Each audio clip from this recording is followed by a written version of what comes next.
Bye-bye now.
I need a key.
Bye-bye now.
I need a key.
locked. There's no place like home.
I need a key.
Series in the late 80s, but most people know it as a Saturday morning cartoon show from the mid-90s. Yeah, it eventually got a couple different live-action TV shows, each with varying degrees of success, but the animated show stood out as something different. It was weird in the same way stuff like Animaniacs and Freakazoid was weird. It was the rare show for the time that openly made fun of itself and satirized superheroes. It was really funny and one of the more memorable animated shows of the time. But sadly, I cannot say the same about The Tick for Super Nintendo. This game is terrible. Sure, it's not without out its positives. The artwork is good, all the characters from the show all definitely stay true to themselves, and the Tick's dismissive flick of a finger to finish off an enemy is pretty funny. The Tick shouting "Spoon" after he finishes a level is great, of course.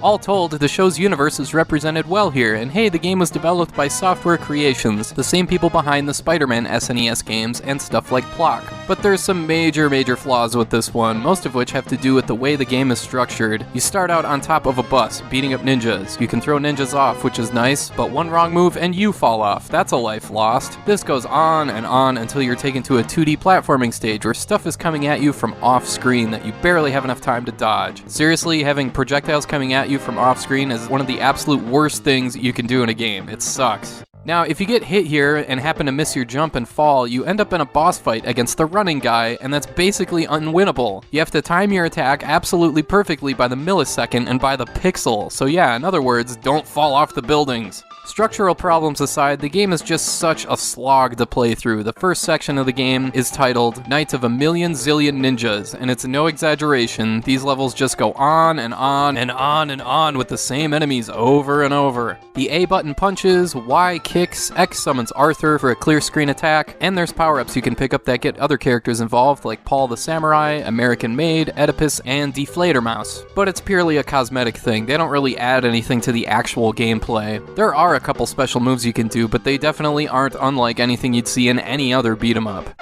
The Tick goes on for 44 levels, which is absolutely insane for a beat-em-up, and there's no password system or saves here. I swear I sat and played this one for 2 hours, and to give you a frame of reference, most beat-em-ups are usually something like 40 or 45 minutes, and I have no idea how close to the finish I actually was, but man oh man, this game is such a dreadful playthrough that I felt like I'd been hit by a bus when I was finished, and I will not be going back to this one. The Tick also has a Sega Genesis game, but it appears to be more of the same. No thanks. So yeah, as great as the Tick cartoon was, the Tick Super Nintendo game unfortunately is just bad. I'm not sure I can find a larger disparity between the quality of the source material and the lack of quality in the corresponding game in the entire SNES library. Avoid this game.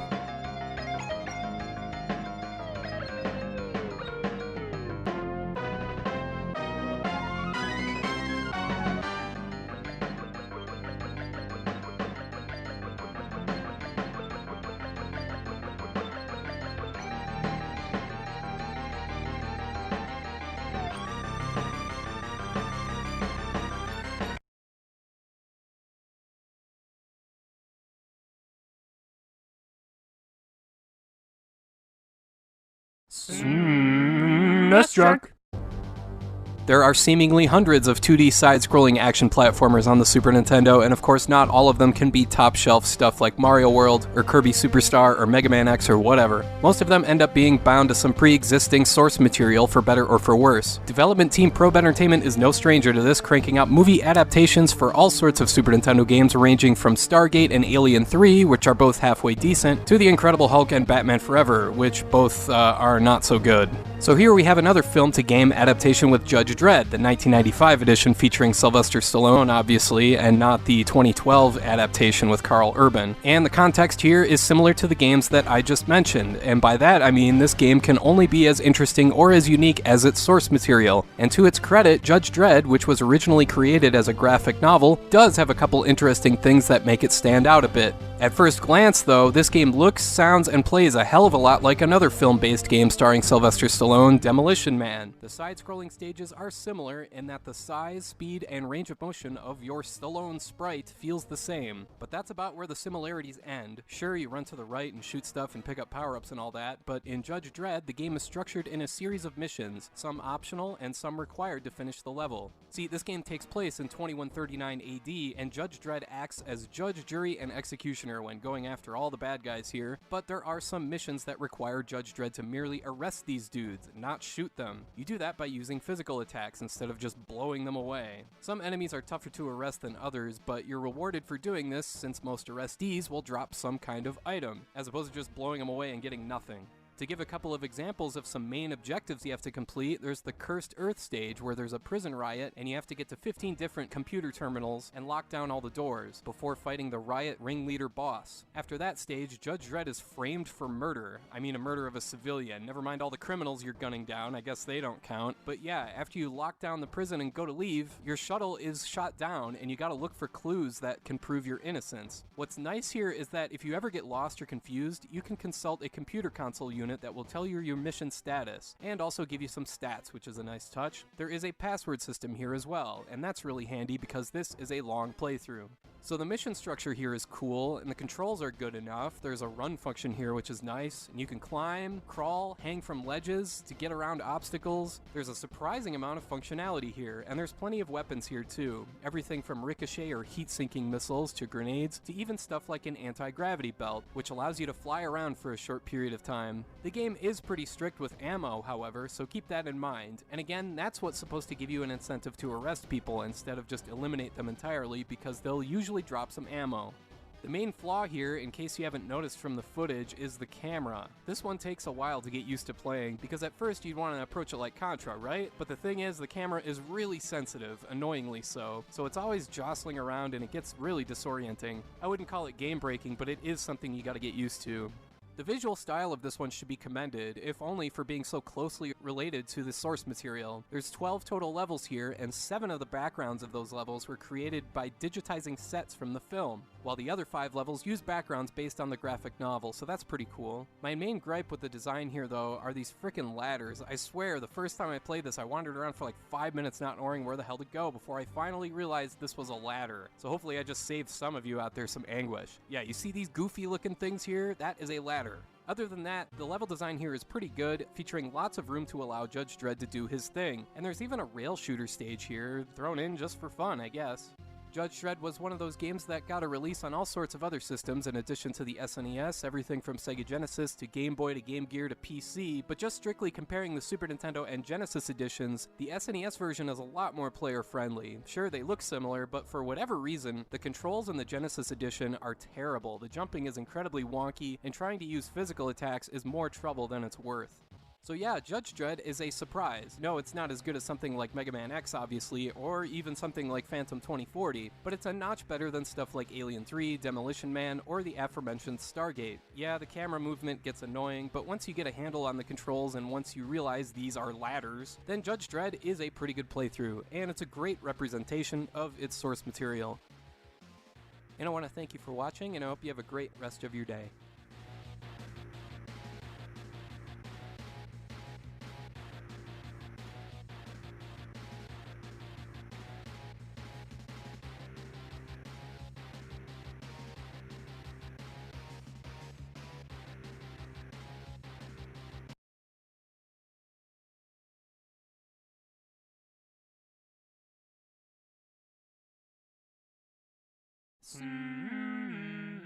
Extra.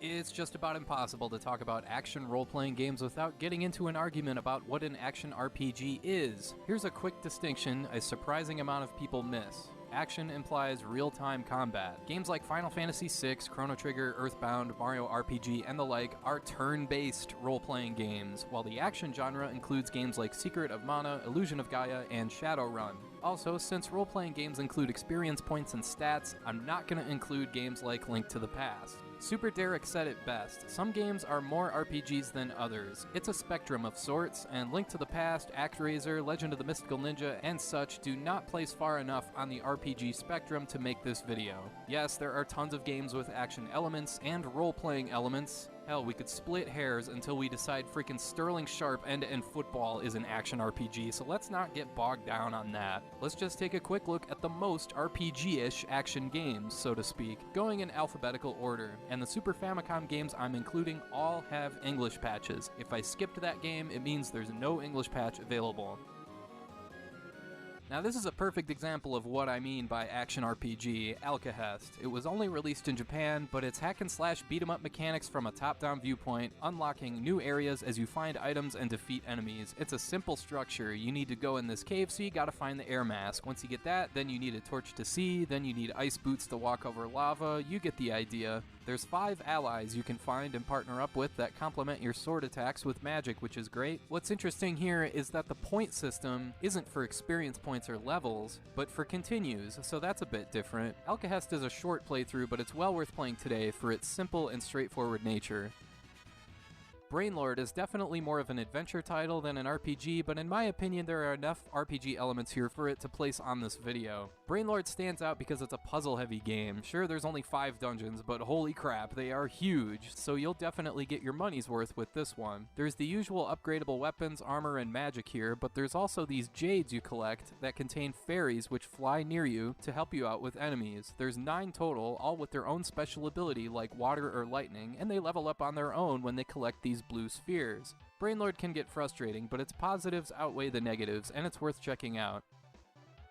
Brandish, on the other hand, is much more of an acquired taste. Right off the bat, the game's idea of movement is a little off-putting. Like, why can't I move to the left or right? What the hell is happening? Turns out this one is actually a first-person overhead dungeon crawler, and the room itself rotates around you. It's tough to get used to, but you can at least switch an option from lateral to rotate, and that allows you to freely move sideways, which helps with combat. All the typical RPG fixins like weapons, armor, magic, and item management are here, and the story is actually pretty good, with your hero trapped in a sunken castle being chased by Alexis, who's pissed that you killed her master in a previous adventure. The skittish combat and disorienting movement is too much to get past though, but if you can get used to the bizarre way this game is laid out, then Brandish is okay, but I wouldn't recommend this one. Brandish 2, The Planet Buster, only came out in Japan, and it's a little bit better than the first game. The story is just as good, picking up right where the last game left off, with our hero picking up a sword so powerful it can destroy an entire planet, and Alexis is still after you come hell or high water. The level design is a bit better here, and it definitely helps to have a map in the lower left corner. The combat is pretty much like the first game, just more polished. So yeah, if you dig Brandish, you'll dig the sequel as well, but if you didn't, then I'd stay away. Now here's a really weird one, Chaos Seed Feng Shui Chronicles, another one that only came out in Japan. This is like an action RPG combined with SimCity in a way. Sure, all the action RPG stuff you'd expect is here, and some of the sprite animation is really spectacular looking, but your party is tasked with healing a dying planet, and to do that, you have to create a dungeon with the appropriate Feng Shui, so to speak. I compare it to SimCity because the rooms you build all react and feed off of each other depending on their element, shape, or placement, the same way residential areas will only grow in the right areas, or how industrial areas thrive when placed next to airports and seaports, that sort of thing. This is not an easy game to get into. It's pretty complicated stuff, but it's definitely worth checking out, if only because there's nothing else like it. Yet another Super Famicom exclusive is Crystal Beans from Dungeon Explorer. That's right, the same Dungeon Explorer from TurboGrafx 16. It's pretty much just a visually retooled version of Dungeon Explorer 2, and the gameplay and structure is similar to Gauntlet. There's 8 characters, each with a different class, ranging from fighter, wizard, priest, you get the idea. This is a fun one. I especially like the shoulder buttons automatically being assigned healing and magic potions, so you don't have to deal with a menu. You also get to control how you level in a particular way. When you defeat a boss, you can wait for the crystal to change color, with each color representing a certain stat, so that's kinda cool. This is also a great multiplayer game, as you might guess, so yeah, if you're looking for a Gauntlet-style game, check this one out.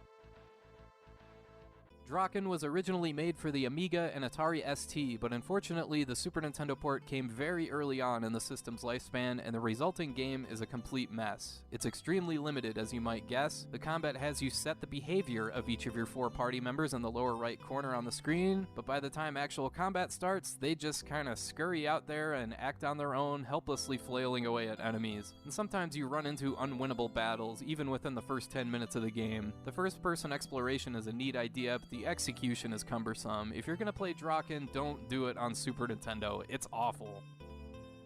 However, if you want to play a game similar to Draken but executed much better, you can play its follow-up Dragon View titled Super Draken in Japan. It's